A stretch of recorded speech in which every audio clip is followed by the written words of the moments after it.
Madison Parker is my name. My age is 27, and I would have laughed in my face 10 years ago if someone had told me that I would inherit my grandfather's full $5 billion fortune. I was the undesired daughter back then, and my parents sneered at me and sent me away on my 18th birthday with little more than a rucksack. You can't live without us. Imagine seeing those same parents in a courtroom last month, dressed in immaculate suits and wearing false grins. Ethan, my elder brother, is seated next to them as if he already controlled the world. Of course. Madison, we'll manage it all for you, my mother said in a seductive whisper as she leaned in, her perfume stifling the air. My father gave me a smug nod, as if they already had $5 billion, my life, and my future in their grasp. However, their grins froze and then broke as the judge went to the following page of the will. In the home where I grew up, looks were valued over affection.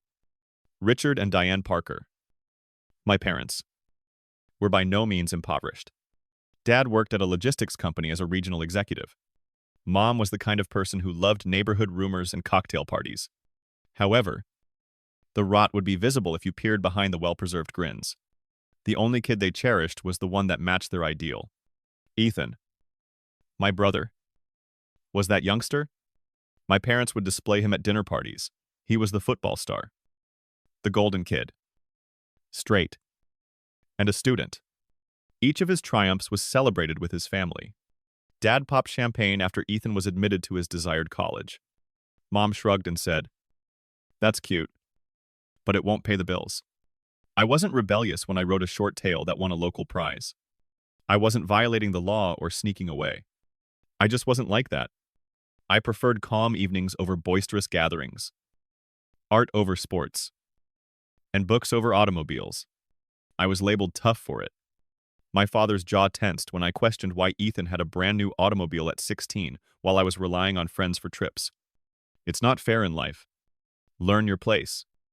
Madison. The stress in the home was intolerable by the time I was 17. Every meal become an experiment. If I begged for fundamental justice, Mom would roll her eyes.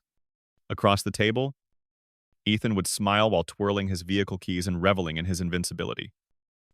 As well as Dad. Dad just treated me as if I were an issue that he was eager to solve. I will always remember the night he leaned forward and spoke in a piercing, low voice. "You're a failure if you're still living here at the age of 18. The comments were more painful than a slap.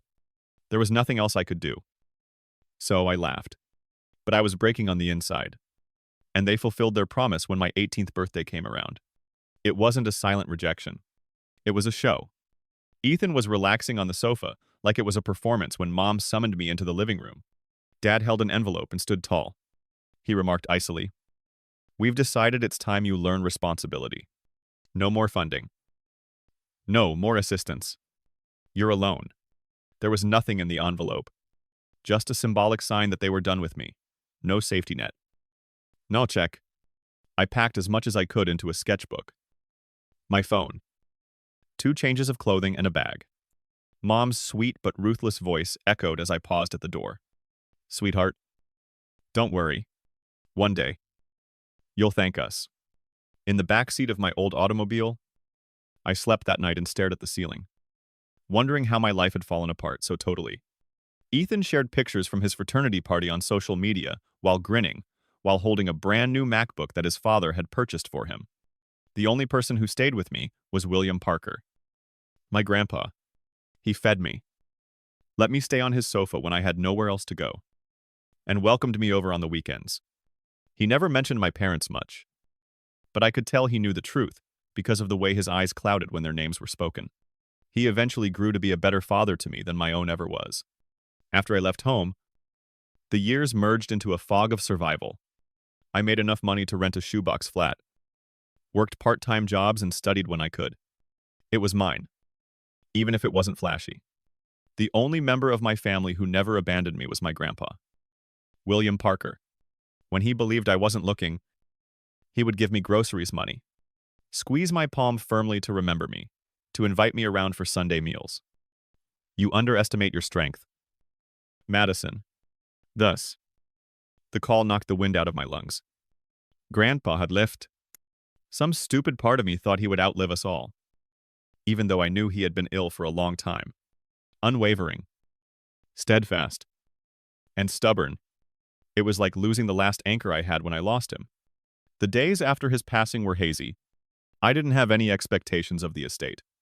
Perhaps a note, en antiquage, or anything little to honor him. I definitely didn't anticipate being called to the county courthouse for a will reading. My hands trembled as I opened the official mail with the probate court seal when it came. The words were obvious within. William Parker's final will and testament must be read, and his heirs must be present. My parents, Ethan, and my name were mentioned. I almost skipped it. Another part of me, maybe the one my grandpa fostered, insisted on being included in his tale, even though I wanted to mourn in privacy and away from their poisonous circle. So I entered the courts on a dreary Monday morning. Of course, they were already there. Instead of dressing for their father's will reading, my parents, Richard and Diane, dressed as if they were going to a banquet. My mother's lipstick was excessively bright, and her pearls shone against her silk blouse. Dad sat with his cufflinks gleaming in the light, his hands folded smugly. Ethan, too. Ethan seems to have been born into an empire. His smile was broad, as if the whole thing were a formality, and his navy suit was fitted. All three of them turned as I entered the doorway. The grin on my mother's face was too big, sweet and sugary. She cooed, "Madison, darling," as if we hadn't been silent for years. I anticipated your arrival. Dad nodded curtly, his gaze already returning, like a hawk observing its prey, to the lawyer's suitcase. Ethan said something loud enough for me to hear, and he grinned. It will be enjoyable. With my heart pounding in my ears, I took a seat across from them, as if the walls themselves knew what was about to happen. The air seemed heavy and oppressive. Mr. Whitmore, the lawyer, a keen-eyed guy, straightened his papers and cleared his throat. "We are here to read the last will and testament of William Parker," he said. My mom's hand touched mine, her fingernails digging a little into my flesh. "Don't worry, Madison," she said in a low voice, as if the billions were already in his account. My father nodded smugly and said, "Of course. Well, manage it for you." They were unaware of what was about to happen to them. As Mr. Whitmore, the lawyer, turned to the first page of the will, the room was so still that I could hear papers rustling. My parents leaned forward. I clutched the edge of my chair till my knuckles became wide as Ethan leaned back like a monarch waiting for his crown. "This is William Parker's last will and testament. Mr. Whitmore started off in a steady voice that had been notarized and dated a year before his death. My mom let out a loud sigh. Like if she had practiced, she gave Ethan a quick look before grinning condescendingly at me. Dad put his palm on his knee, confident and pleased. Their mental screenplay was so clear to me that I could just hear it. The wealth is passed down to Ethan. Together, they handle things, and I become irrelevant. However, Mr. Whitmore's subsequent remarks shattered the atmosphere like a bolt of thunder. I, William Parker, now give my granddaughter, Madison Parker, the whole of my inheritance, which is estimated to be worth $5 billion. Time paused. The wall clock, I swear, became quiet.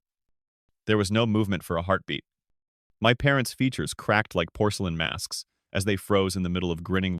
With a click, Ethan's mouth fell and then clamped shut, confident that I had misheard. He blinked. $5 billion to me. My heart pounded so loudly that I hardly noticed. "It is my express wish," the lawyer went on. Whitmore read that she would be the only one with this inheritance, without any trustees, supervision, or restricted management. With immediate effect, Madison Parker will be in complete control of the holdings, properties, and assets. The ensuing hush was deafening. Then my relatives panicked, like vultures when they saw their meal had flown from their talons. First came my mother's voice, high-pitched yet kind. "Well, of course that makes sense," she remarked. giving a small hand clap. Madison and her granddad had always been close. Dad stood up and nodded rapidly, his grin tightening. Naturally, she'll need our guidance. Won't she? Richard, he said. Yes. Without a doubt. $5 billion is a huge amount of money, especially for someone so young and inexperienced. Don't take it personally. Maddie. But you've never really been in charge. We'll take over. Handle the finances. Watch over the properties. And shield you from errors. Ethan chuckled to himself, his voice icy and piercing. Even now, after my grandfather had trusted me with everything, they couldn't see me as capable. To them, I was still the weak one, the expendable one. Mr. Whitmore cleared his throat. Remember when you maxed out that little credit card freshman year? Multiply that by 5 billion disaster waiting to happen. I sat frozen, every word slapping me like a whip. Dad's jaw tensed, and he forced a laugh. We understand. We're only concerned for her well-being. You understand? Don't you? Madison Parker pointed out that the estate belongs to Madison Parker alone, without trustees, family oversight, or shared management. His instructions are clear. He looked at me then, calling me Madison, as if it were a gesture of affection. But his eyes were glimmering with rage. Sweetheart, you know we just want what's best. Let us lead you. Grandpa would want us all to benefit. The word benefit hung thick in the air. Benefit for them. Not me. Something stirred within. A fire I hadn't felt in years. Mom drew closer, her nails pressing into my arm. I kept my face neutral, my lips pressed tight, but I was boiling inside. Ethan leaned forward, smirking again. Think about it. Maddie, you're not even a homeowner. You rent. I recalled every cold night in my car, every cruel smirk across the dinner table, and every time they told me I wasn't enough, and now here they were, trying to sink their claws into the one thing my grandfather had trusted me with. They still didn't get it. Grandpa had seen through all of them. He hadn't picked me out of sympathy. He had chosen me because he knew I could overcome their greed. You've never invested a dime. 5 billion will drown you. Dad has managed money his entire career. It just makes sense. For a second, I nearly laughed. The courthouse scene was just the prelude to a war they could never win. And by the time I got back to my flat that night, my phone was already ringing with messages from my mother. We should talk. Sweetheart. And as their voices continued to drone on, full of poisonous barbs and fake sweetness, I sat straighter in my chair. For 2 days, there was silence. Then, late one night, a knock rattled my door. And when I opened it, I saw Ethan leaning against the frame in his tailored jacket. That savage smirk plastered across his face. Each text dripped with fake concern. But I knew the truth. They were circling. Don't make hasty decisions. Your father and I know what's best. He entered without asking permission. Cute place, he murmured, surveying my little living room as if examining a hotel. But let's be honest. Maddie, this won't do anymore. $5 billion, and you're living here. Embarrassing. I raised my arms. He stretched out like he owned my sofa and fell into it, asking, what do you want? Ethan, easy. My goal is to prevent you from embarrassing yourself. Dad understands investments. Mom knows people. And I have vision and flair. Together, we could make Grandpa's empire grow. But only if you stop being obstinate. You've been living tiny for so long that you don't even realize what you have. I don't need your help, I said firmly. Grandpa left it to me. Not you. Not them. For the first time, his smirk faltered, and he covered it with a chuckle. But I could see the flicker of panic in his eyes. You really think you can handle this alone? Be smart. Maddie. His words hurt not because they were true, but because they echoed every insult I'd ever heard at home. Small. Stubborn. Incompetent. He had memorized their script. You've always been too sensitive. Darling, this money could ruin you. Let us bear the burden. I showed him the door. Ethan wasn't alone. Though, my mother showed up the following day. She didn't knock, just swept in, like she still owned my life.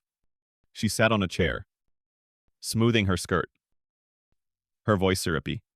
When she finally left, I locked the door and sat in the silence, my chest tight, remembering the night she smiled as she kicked me out. Her nails dug lightly into my arm now, just like in the courtroom. Think of it as a family effort, she cooed. Because Grandpa would want us all to benefit. Benefit. Doubt muttered for a minute. Perhaps they were correct. I thought of Grandpa's steady gaze and how he had told me, "You think before you speak." That's not weakness. Perhaps I wasn't strong enough. That's strength. That evening, I decided to stop playing defense and to start recording everything that is said, threatened, or attempted to deceive me. If they wanted a fight, I would be prepared. The first step was a phone call. I was at work when my cell buzzed Mr. Whitmore, the lawyer. His voice was clipped. Urgent. Madison. I need to ask, did you authorize anyone to access the estate accounts? Nothing prepared me for outright betrayal. But I knew deep down that this was just the beginning. He let out a sigh and said, I didn't need to ask who it was. I could picture it perfectly. Someone presented themselves at the bank as your representative. They tried to withdraw funds. Fortunately, the stipulations in your grandfather's will flagged the attempt. The bank refused. But Madison, they were insistent. As if that weren't enough, the slander campaign started. That night, I drove past their house. The lights glowed warmly. The porch as immaculate as ever. 2 cars sat in the driveway like nothing had changed. But to me, the sight was poison. They weren't just manipulative anymore. They were thieves. My father's harsh voice, my mother's sugary smile, and Ethan's haughtiness all combined to spin a lie to claim what wasn't theirs. People at the grocery store suddenly started to look at me differently. The clerk, who had previously smiled, now mumbled, "It must be nice living off an old man's money." My parents understood that gossip is a big part of small communities. I heard rumors at the petrol station. Her brother gave it to her. She wasn't supposed to have that riches. My few pals withdrew as well. Calls ceased. The invitations disappeared. The story was getting out. I was avaricious, unworthy, and dishonest. Sitting by myself at my kitchen table one evening, I was crushed by the weight of it all. It seemed like a trap. Even if I did have the money, I would fuel their narrative if I utilized it. I would sink in stillness if I said nothing. I pondered if they may be correct for the first time since the will reading. My fingers wandered to a drawer, as if I may not have the strength. There was an envelope I had almost forgotten in there, hidden among old invoices and a dried-up pen. I was 21 years old at the time. Back then, Grandpa gave it to me with a sly look that said, "One day you'll understand." I opened it with shaking hands. His solid, somewhat unsteady style was used to write the letter within. If you're reading this, Madison, I hope you've already learnt that the world doesn't give up. Don't let them. You're stronger than you think, and you'll have to show it one day. When that moment comes, don't back down. If you give it to them, they can only take it from you. They wanted to play dirty. Okay. I'd stop reacting and start preparing. This wasn't survival anymore. My grandfather had known. He had seen through them long before I ever did. And he had trusted me, not them. To rise above it, I folded the letter carefully, put it back in the envelope, and felt something shift inside me. The tears blurred my vision as I read those words over and over until they burned into me. It was war. The letter changed everything. My grandfather's words, "Don't shrink back. Stand tall," ignited a fire inside me. And I started to prepare methodically and quietly. The first step was to find someone I could trust with the financial side of things. I met Robert Hale, a graying man with calm eyes and a yellow legal pad always tucked under his arm, through a coworker's recommendation. He wasn't a flashy advisor tied to my father's world, but someone thoughtful and grounded. And instead of fawning over the billions or trying to impress me with jargon, he asked thoughtful questions. He listened without passing judgment. and I confessed that I was afraid of drowning under the weight of everything. After our first meeting, he slid a straightforward plan across the table and said, "You're more capable than you think." Madison, shaking my hand firmly, "You just needed someone to confirm it." That night, I slept better than I had in weeks. "This is mine," I said to myself as I walked through those empty rooms, having bought a modest home, not a palace, but a peaceful haven where no one could force me out with Robert's assistance. Really mine. But I was aware that money wouldn't keep me safe, since my parents were unforgiving and used gossip as a tactic. I joined a local charity board that my grandfather had once supported, and I made the decision to fight back the way he would have, by earning respect. I was initially anxious because I could still hear rumors of unworthy people. But gradually, people started to see me as more than just a headline. They remembered William Parker's integrity, and as a result, they started to respect me. Then came the pivotal moment. I met Daniel Grant at one of those board meetings. A retired lawyer in his 50s, with keen eyes and a cool, authoritative demeanor. And his face softened when he found out I was William Parker's granddaughter. "Your grandfather was a rare man," he said, taking my hand, "and he always spoke highly of you." A week later, over coffee, Daniel leaned in and lowered his voice. "You should know your grandfather anticipated trouble after his passing." My breath caught as he put certain safeguards in place. Then Daniel nodded and slid a battered folder across the table, revealing documents I had never seen before, notarized stipulations, ironclad clauses, and the automatic disinheritance of parents who try to meddle or pose as your representatives. They think you're weak, but they don't realize you're holding the stronger hand. Daniel sat back, his voice calm but firm. My grandfather had left me a fortress, not just money. I stared at the papers, my chest tight. For the first time, I realized I wasn't playing defense anymore. I had ammunition, proof, and leverage. The war wasn't over. But for the first time, I felt like I could win. I should have known it was coming. I left that meeting with a new sense of clarity. My parents weren't just against me anymore. They were up against my grandfather's foresight, my allies, and my determination. Daniel called me on a cool autumn morning. His tone was sharper than I had ever heard. For weeks, my parents and Ethan had been circling like sharks, testing boundaries, sniffing for weakness. They had tried guilt, manipulation, and theft, but none of it had worked. So they escalated to the one place they thought they could win the courtroom. I almost dropped the phone. Guardianship. I'm 27 years old. That's their angle. Daniel said grimly. "Madison, they filed a petition with the court this morning, arguing that you're incompetent, unstable, and incapable of managing the estate. They're asking for guardianship of your assets. But keep in mind, we've prepared for this." The hearing was scheduled for the next week, and the days before it stretched like wire. I could feel the weight of whispers every time I stepped outside, and I was met with suspicion and sympathy from the neighbors. My parents had been busy poisoning the well, and by the time I walked into the courthouse, my hands were shaking. My parents and Ethan sat across the aisle, flanked one another like warriors. My mother's grin saccharine, my father's jaw taut with smug expectation, and Ethan nearly shining with arrogance. I wore a plain navy suit. Nothing fancy, since I wanted to seem solid and capable. When the judge called us to order, their lawyer got up and began to perform. His words were brimming with condescension. "Your Honor, my clients are deeply concerned for their daughter.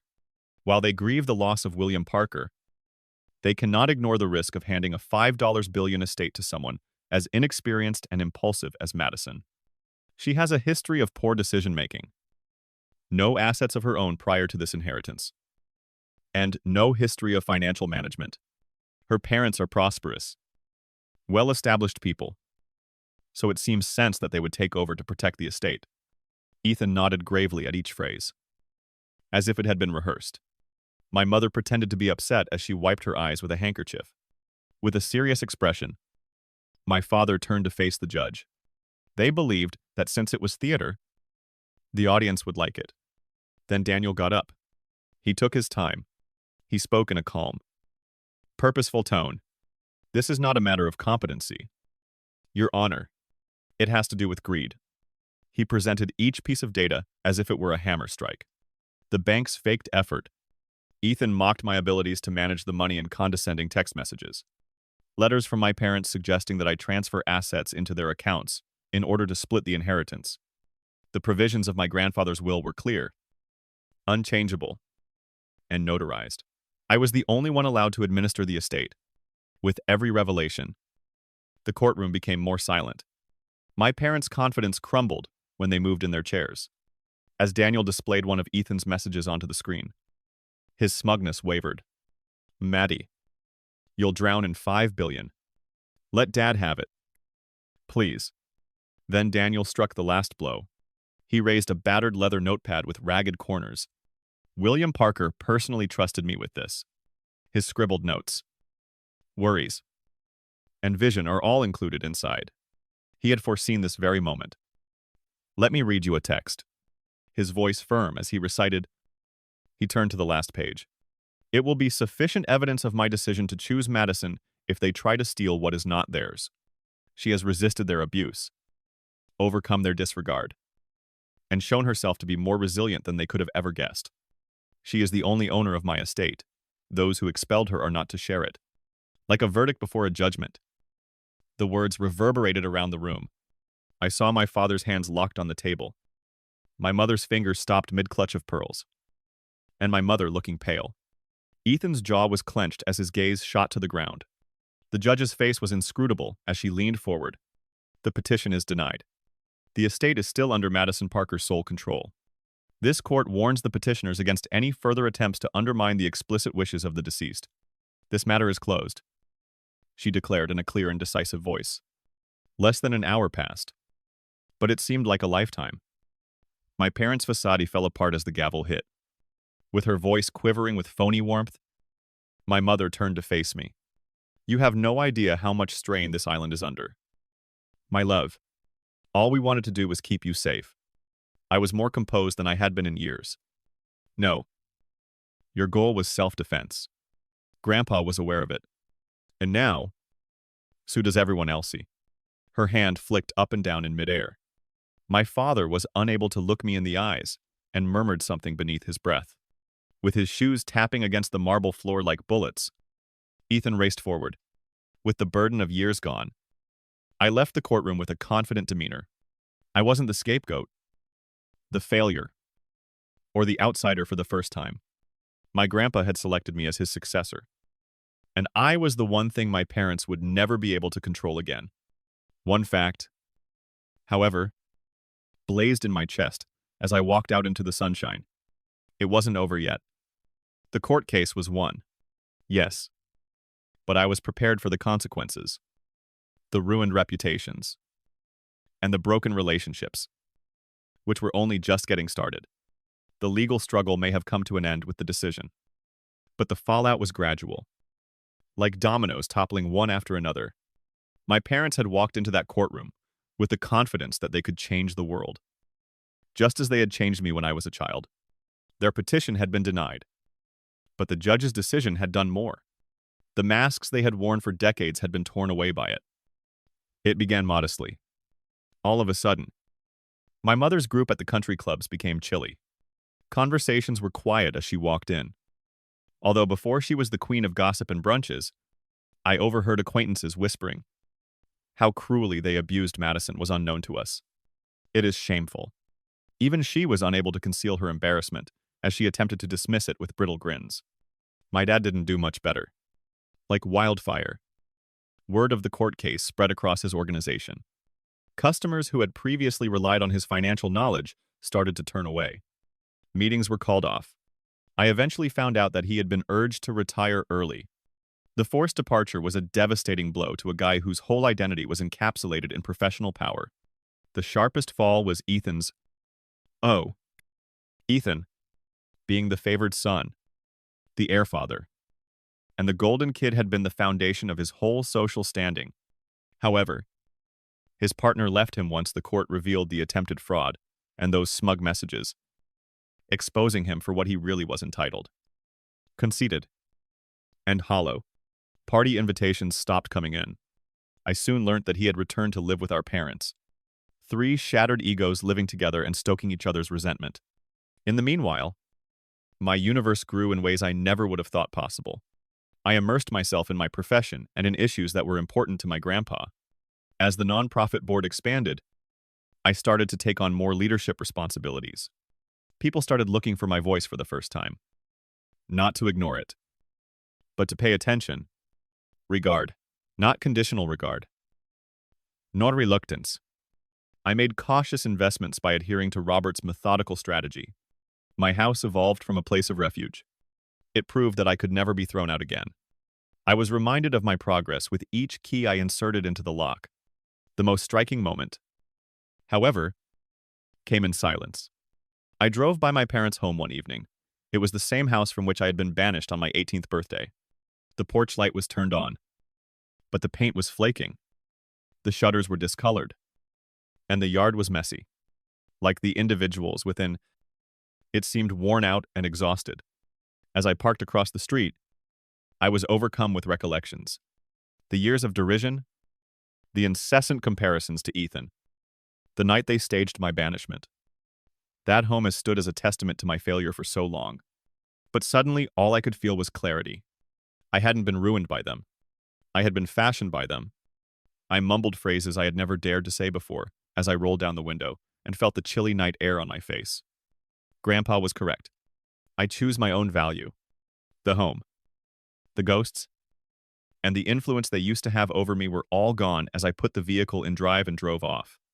Publicly shaming them wasn't the true form of retaliation. The billions in my accounts didn't contain it. Knowing that I no longer need their affection, approval, or validation was a key component of my independence. When I was 18, they had shut me out of their life. I had finally separated from them. Story 2. Like tiny fists demanding entry. The rain beats down on my windshield. Portland has wrapped herself in a cloak of darkness and water 4 weeks before Christmas. I tighten my hold on the steering wheel and squint through the rain to see the road markings. Home is only 12 minutes away. I have leftover lasagna in my refrigerator, my old flannel pajamas, and a hot shower in 12 minutes. I drum my fingers on the wheel in time with Fleetwood Mac on the radio as I slowly come to a stop at the red light. On Sunday mornings, my mother would play this game. Before everything changed, our home was filled with the aroma of cinnamon rolls and coffee. The light becomes green. I hit the gas pedal. Everything slows down. Impossibly bright and impossibly close headlights flashed from my left. With its red light blazing, the speeding SUV slams into my driver's side door. My mouth opens to scream, but the unholy shriek of metal folding in on itself drowns it out. I feel like a rag doll inside my car as it spins wildly. My nostrils are filled with the smell of burning rubber. Then something warm and metallic. Blood. My blood. The world turns dark. I awaken to the steady beep of machinery and the smell of antiseptic, which can only indicate a hospital. My eyes are open. So, a nurse calls for the doctor. I feel as though I'm watching a movie about someone else's life, and everything seems far away. A compound femur fracture is being discussed. Surgical pins. Physical treatment. The doctor advises 6 to 7 months of therapy to prevent irreversible harm. Above his well-groomed beard, his face was grave, pointing to the area where my leg is now more metal than bone. I displays my X-rays. A scar will appear. Wilson. Miss. An important one. I try to comprehend what this means as I close my eyes. My life made sense 2 days ago. It had taken 5 years for Ryan and I to develop a relationship. We were already planning our summer wedding. A little ceremony by the River Columbia. Not ostentatious, but significant. Why wait any longer? He had put a simple diamond ring on my finger and asked on our anniversary. I had been doing very well as a marketing designer. A corner desk by the window and a pay raise that at last allowed me to relax at the end of each month were 2 benefits of my promotion to senior creative lead. In lieu of the plastic plants that had adorned my desk for years, I had celebrated by purchasing actual plants. With its creaking floors and reading nook that overlooked downtown Portland, my tiny apartment was a haven for me. Mount Hood. a snow-capped reminder that beauty could be found beyond glass and concrete, was visible to me in the distance on clear days. I would spend Sunday mornings there with coffee and whatever book had caught my attention, a life I had meticulously constructed, piece by piece, now shattered like my car's windows. On the third day, my sister Sloane, mother, and stepfather show up. The duration of their visit is precisely 20 minutes. Above their heads, on the wall clock, I watch the minutes pass.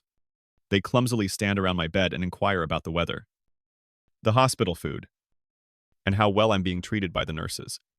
All the time. Mother wears her coat. Sloane says, "We brought you something," setting a little fruit basket on the chair next to my bed. She puts down the cellophane wrapper, which crinkles. I have a bunch of grapes, 2 oranges, and 3 apples that I know will turn sour before I can eat them. Twice. My stepfather looks at his watch. The room is more silent than it was before they leave. When my phone buzzes with a text, I reach for it, my hand shaking a little from the strain. It's from Ryan. A future like this is too much for me to bear. 7 words. 7 words instead of 5 years. The following morning, with my voice still rough from the breathing tube they had put in during surgery, I call my mother. I tell her, my throat burning. I need help. Only for a short time. The rent and the medical bills. Emberly, she says, impatiently. Everyone's struggling right now. We're helping Sloane with her wedding deposits. And your stepfather's business is barely surviving. I mutter that I might lose my apartment. We simply cannot at this time. A pause. Additionally, Sloane is not feeling well. We won't be going back anytime soon because she doesn't want to get any hospital germs. We hang up, and the line becomes quiet, gazing up at the ceiling. I make connections between the acoustic tiles that cover my bed. The truth becomes glaringly obvious. Support from my family has always been conditional. They are only there when it's convenient and aren't there when it's most needed. It's still raining in Portland outside my window. I wonder how I missed the cracks in my foundation until everything fell apart around me as I watch a drop of water make its way down the glass, joining others in its descent. Through my tears. The bank statement appears on my phone's screen. The savings account I've been cultivating for 5 years has been completely depleted by 3 weeks' worth of medical bills. The figures make fun of me because there is $17.42 left where 5 figures once offered security. I move my hand away from the screen as though doing so would alter reality. A neon orange eviction notice hangs from my apartment door like a gaudy corsage. The top shouts a final warning in bold letters. With my crutches digging into my armpits and my cast pulling on muscles that haven't fully healed from the trauma, I lean against the doorframe. 30 days to make payment or leave. However, the 30 days had gone by as I lay in a hospital bed on medication. Do you require assistance with packing? From across the hall, my neighbor asks, her face displaying a mix of discomfort and sympathy. I'm all right. I'm lying. The automatic words, in my living room, cardboard boxes from the recycling bin are arranged in a little mountain. I squirm as my cast hits the floor more forcefully than I had anticipated as I slide to the ground. When your body is broken, how do you pack a life? With my fingers brushing the cover of a book Ryan gave me for our 3rd anniversary, I clumsily stretch in the direction of the bookcase. Pain shoots up my thigh from the effort, and I swallow back a scream that is building in my throat. I fill 1 box for 4 hours. Only one. The crushing realization that no one is coming to help me overshadows the physical pain of moving while wearing a hip-to-ankle cast. Not relatives. Not Ryan. Not friends who turned out to be nothing more than good weather partners. The deadline is 5 o'clock. When he visits, the building manager says, tomorrow. He avoids looking at me. I am unable to make an exception. Later that night, the rental car experiences both relief and embarrassment. I park behind my former gym, where I used to be able to take advantage of fitness classes and hot showers thanks to a membership I can no longer afford. Now I'll sleep in their shadow and charge my phone in their outdoor electrical outlet. I wedge my awkward cast between the dashboard and the passenger seat and recline it as far as it will go. With each movement, the trunk's emergency blanket crinkles, its silver surface reflecting the waning winter light. The cast serves as a continual reminder of how completely my life has fallen apart, and my body will not find solace. The first humiliation occurs in the morning. Avoiding the curious eyes of the cashier, I brushed my teeth in the restroom of the gas station. I spritz my face with water, use rough paper towels to pat it dry, and assure myself that this is only a temporary solution. A woman I hardly recognize is staring back at me in the mirror with hollowed cheeks, unwashed hair in a disheveled bun, and eyes that have lost all hope. Restrooms reserved for patrons. When I come out, the cashier calls. I purchase the least expensive coffee they have, and it tastes like charity. Each of the 4 nights was colder than the others. Portland's homeless. Those who have recently become homeless, and those who never imagined becoming homeless are treated with no mercy in December. When rain beats on the car windows, a percussion accompaniment to my silent tears. The difference is insignificant. I keep running the heater until the gas gauge tells me to stop. The cold seeps into my bones during the night, and I wake up on the 5th morning to windows foggy with my breath. My phone's battery is at 12% when I check it. I keep thinking about the doctor's warning. You might have a permanent limp if you don't take care of it. Yesterday was my scheduled appointment for physical therapy. The $175 session fee, which is now as far away as the moon, is mockingly displayed on my calendar. My legs scream in protest with every movement as I try the exercises the hospital therapist demonstrated. White-hot and ruthless. The pain radiates from ankle to hip. I recite the therapist's instructions in a whisper. Stretch and hold for 30 seconds. I hold it for 8 seconds before crashing back against the seat, gasping for air, without the right care. Every day is alone against my future. More than homelessness or the hunger that has become my constant companion. The idea of limping through life at 30 terrifies me. My phone indicates that I have made 17 outgoing calls to my stepfather, Sloan, and mother. None came back. Voicemails I've left have progressed from well-written requests to fervent entreaties. The digital representation of the decline of my dignity. Please. In the previous one, I muttered, I'm sleeping in my car. Just need a couch. Until I can figure something out. 3 days ago. The response's silence says it all. My family won't. I arrive in a city park between the lunch crowd and the morning joggers, parking close to a public restroom. The rain has come back, dripping steadily through my coat as I make my way from the car to the building. Twice. My crutches slip on the damp pavement. My right crutch completely slides out from under me the 3rd time.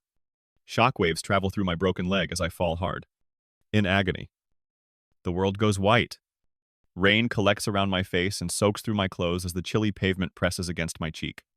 I attempt to stand up, but my body has finally given up. I notice someone kneeling next to me through fading consciousness. Not a friend. Not family. A green-uniformed park janitor. His grizzled face furrowed in worry. With his phone at his ear, he says, Don't move. Honey, I'm staying right here. And help is on the way. I question whether accepting assistance from this stranger entails ultimately acknowledging that my family has really deserted me as the ambulance sirens blare in the background. Should I accept that sometimes the family we need isn't the one we're born into? Or should I continue to make an effort to get back in touch with my blood relatives? In a straightforward human interaction that feels more genuine than any I've experienced in years. The janitor holds my hand until the paramedics arrive. I'm jolted out of my restless sleep by a gentle knock on the hospital door, expecting another nurse with painkillers or maybe the doctor with more bad news. I blink against the harsh fluorescent lighting. Rather, I am staring at Mr. Dale Callahan, who taught creative writing at Portland Community College. He's wearing the same kind of corduroy jacket he always wore to class, and his silver hair is styled nicely. I pause to consider whether the painkillers are causing hallucinations. His voice is warm with concern as he says, Emberly, my nephew Marcus is the janitor who discovered you in the parking lot. He knew you from when you used to come to my office.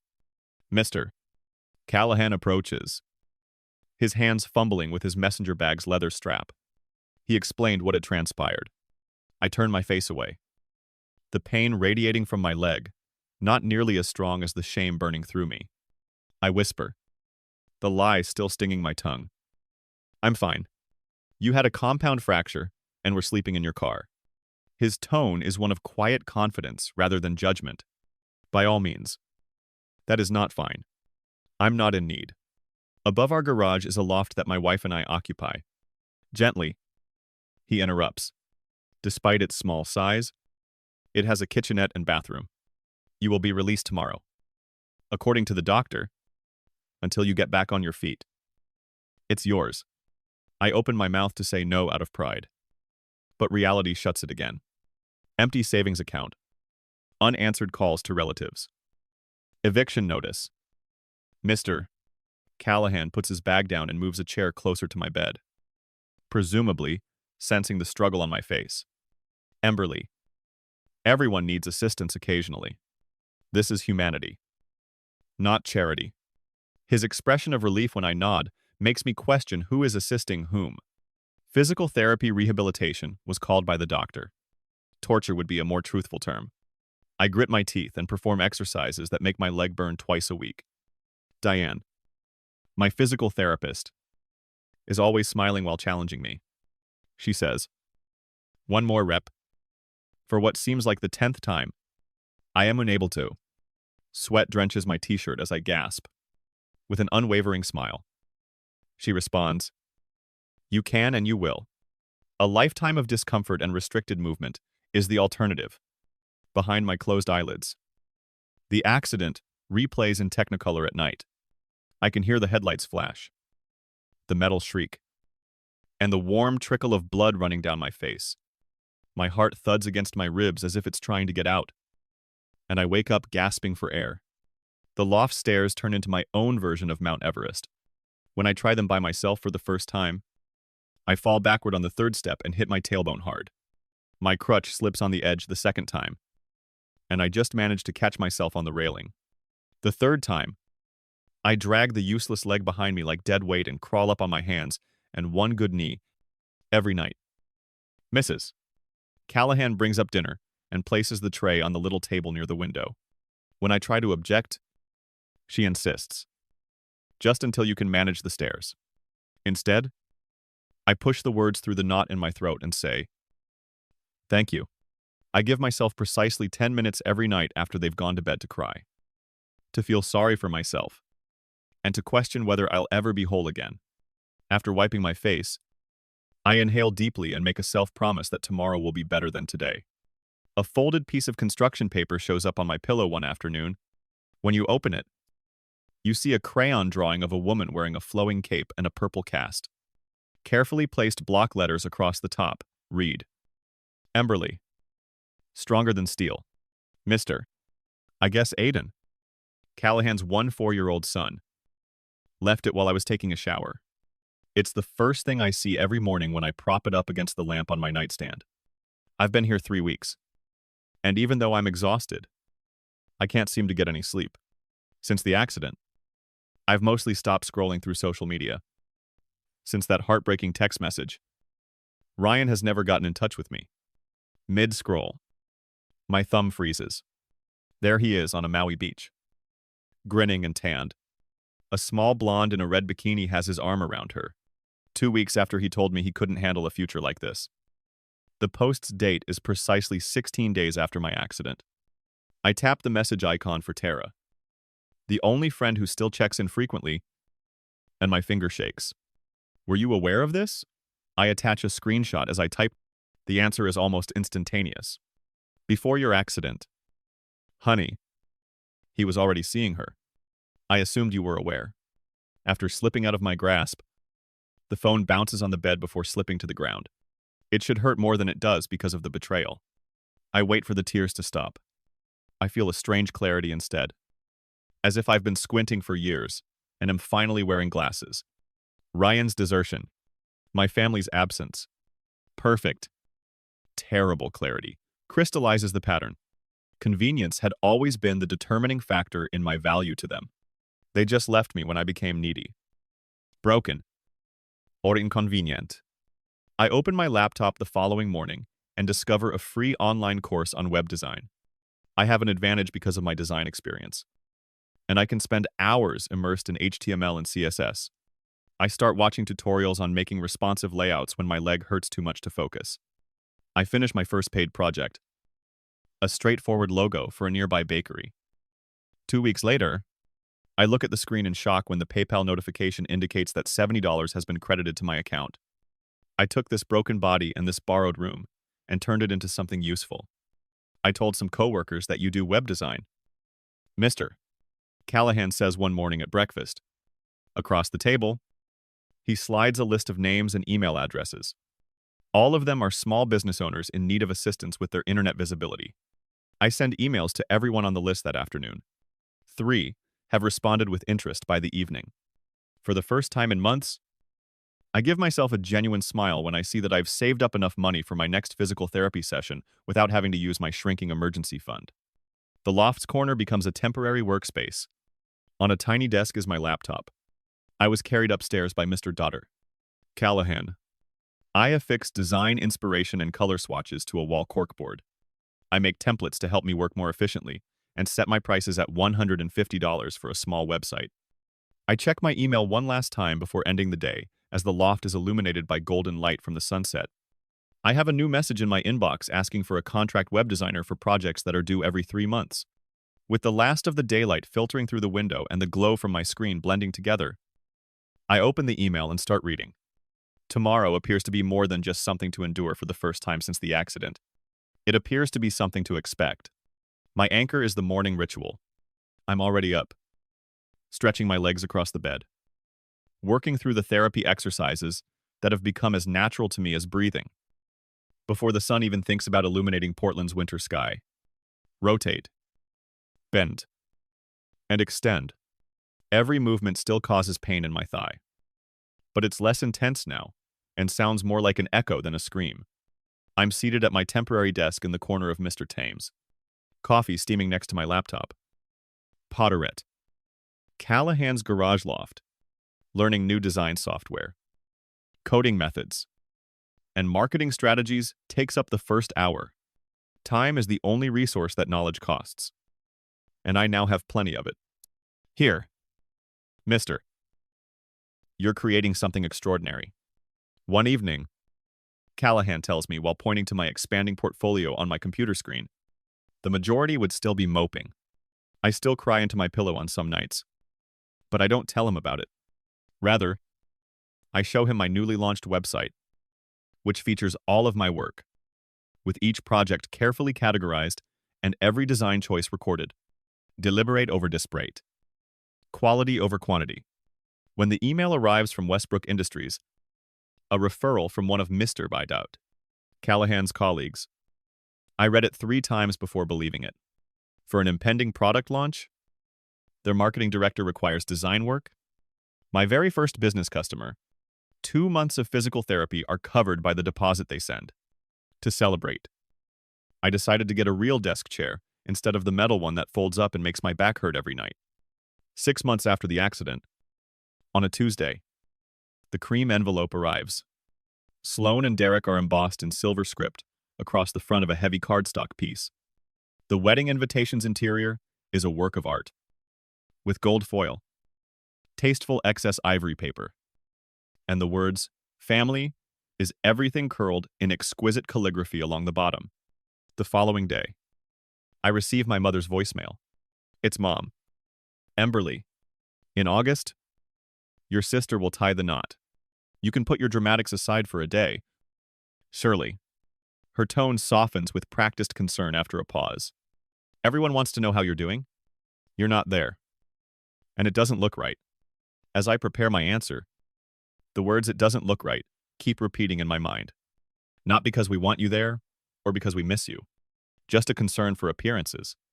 I use my finest stationery to write the decline letter, making sure to use precise and measured words. I appreciate the invitation. I'm not able to go. Derek and Sloan have my best wishes for happiness. Just the facts. Stated politely, with no apology or explanation. Closing a chapter is the same as sealing the envelope. As I press the stamp into place, the tremor that used to be a constant companion in my hands is noticeably absent. 2 days later, My roommate from college, Casey, who still communicates with Sloan, buzzes my phone with a text. I thought you ought to view this. Screenshots from the group chat with my family are shown after her message. Emberly declined. Mother.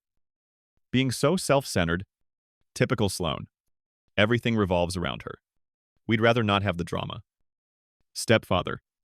I wait for the recognizable pain in my chest as I look at what they have to say. It doesn't arrive. Rather, I experience a sudden sense of lightness, as though the last burden has been removed. I pondered whether I was shutting a door that ought to stay open when I sealed that response letter. Is it worth it to sacrifice your self-respect in order to keep family ties? Or does genuine healing occasionally call for a fresh start? 3 days later, in downtown Portland, the 12th floor of a glass tower houses the Halston media office. I get to the interview 20 minutes early, so I have time to get around the lobby. Though the slight hiccup in my stride still serves as a subtle reminder of metal pins and a hard-won recovery. My movements are more fluid now. I walk up to the receptionist, who smiles. They're ready for you. Miss Wilson. The interviewer, a woman with bright eyes and silver-streaked hair, never once looks at my leg. Rather, she examines my portfolio with sincere curiosity and poses intelligent queries regarding my creative philosophy and design process. She remarks, "Your work exhibits remarkable attention to detail," referring to a branding package I made for a nearby coffee shop. Additionally, these user experience flows show genuine concern for the customer journey. I remain calm until I get to my car when she offers me the position of design manager. 115美元. 000 a year, with benefits and flexibility to work remotely. I then press my forehead against the steering wheel and cry uncontrollably, not out of loss or pain, but out of validation. I give Mr. Potted Callahan a call that night to let him know the news. I tell him, in an emotional voice, that they saw my work, not my limp. Not my story. Just my work. He responds that there are plenty of people in the world who can spot value when they see it. Those who don't, too, they don't tell you as much as they tell themselves. The cottage is located just outside the city limits on a quarter-acre plot of land, 2 weeks later. Nothing spectacular. Just 2 bedrooms. A wraparound porch that drew my attention as soon as I saw the listing. And worn hardwood floors that creak with character. The front steps are framed by climbing roses that belong to the previous owners. Even before the door opens, they are sent out to greet guests. When I make the offer without consulting anyone, the realtor, a man with a loud laugh and shirts that are always untucked, raises his eyebrows. Would you mind bringing your husband over? Or your parents? His pen hovering over the papers. He asks. I respond, steadily looking into his eyes. It's just me. And I know what I want. On the day of the closing, I sit by myself at a table covered in papers and repeatedly sign my name. With practiced efficiency, the loan officer goes over each form, looking up every so often, as though she expects someone else to enter. After she completes the last signature, she gives me a set of keys that are fastened to a tiny wooden house charm. The property is yours. Miss Wilson, congratulations. I have never felt the weight of those keys in my palm before, nor the sting of rejection or the weight of dependence. Rather, they stand for a foundation I built with my own hands, a promise I kept to myself. I watch the sunset, paint the sky in pink and orange hues, while sitting on the porch steps of my new house that evening. I don't feel the need to look back for the first time in more than a year. I have complete control over the journey ahead, no matter how convoluted and unpredictable it may be. On a Wednesday, nearly 2 years later, the package shows up, wrapped in mint green paper, featuring animated giraffes dancing on it, unbelievably small booties, a tiny blue onesie, and a handwritten note from Sloan that reads, "Your nephew wants to meet his aunt," are all inside. I try not to get moved, but something pulls at my heart as I run my fingers over the soft cotton, before putting it in a drawer. I leave the package on my coffee table for 3 days. No reply was sent. Another envelope comes 2 weeks later. This one only has a post-it note written by my mother and a medical bill with my stepfather's name on it. No baby clothes. Robert suffered a stroke. Our expenses are overwhelming us. Now that I'm on my feet, the faint implication lingers between the typewritten lines. I must owe them. My phone is buzzing more and more. Every text message seems to be more obligatory than the one before it. And they all look like clockwork. On a Tuesday morning, my mother writes, "Family takes care of family. Who raised you? Do you recall shows up that Friday night? Today. Your nephew spoke for the first time.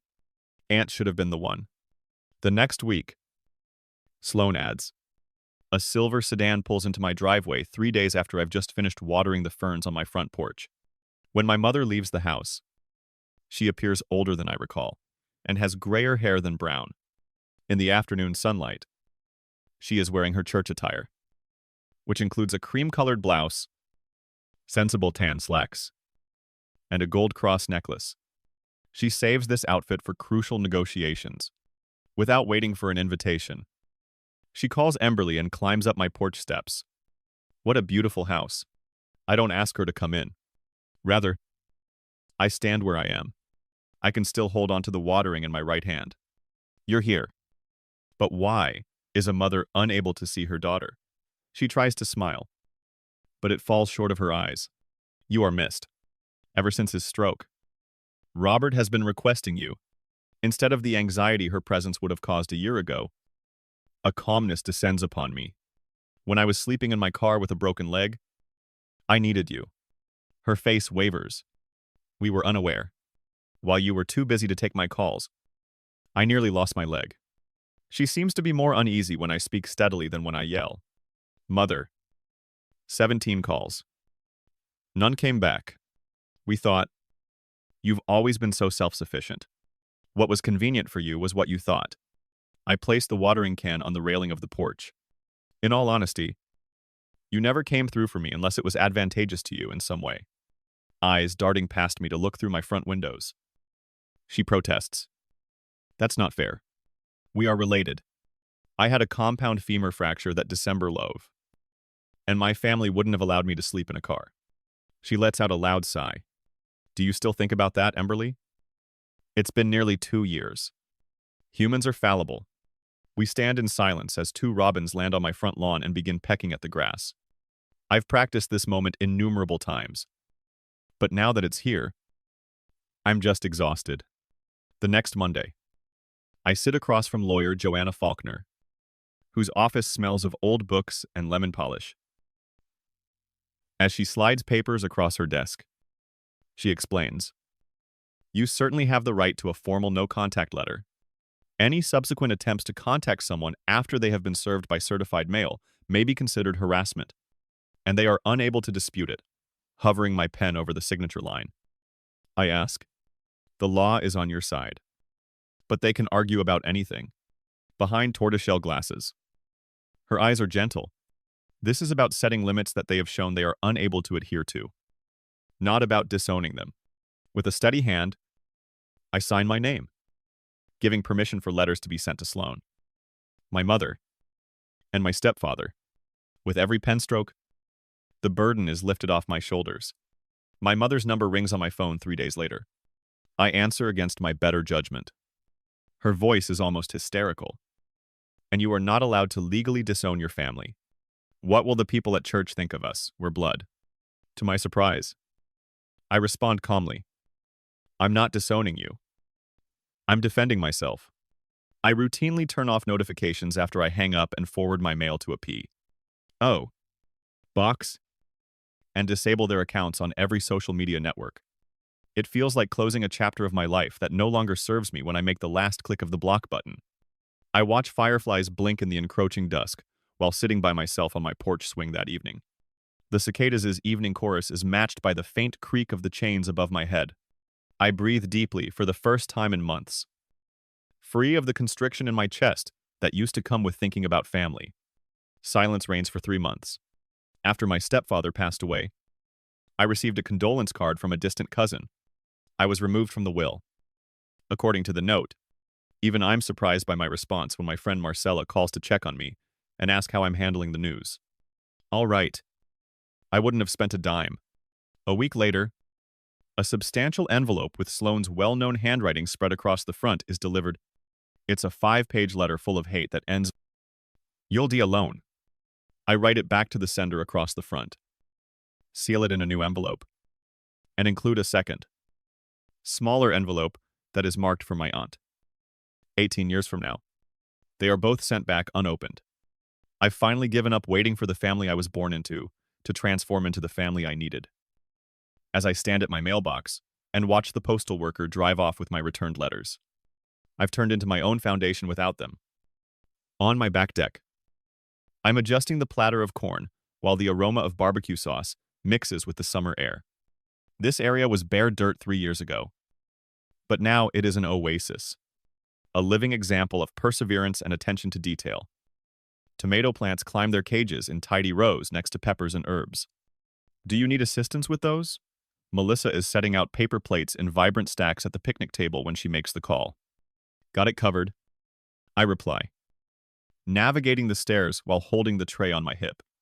There is only a faint ache in my leg, a hint of what used to be my limp, which the doctor said might be permanent, has lessened to a slight stutter that only people who know to look for it can see.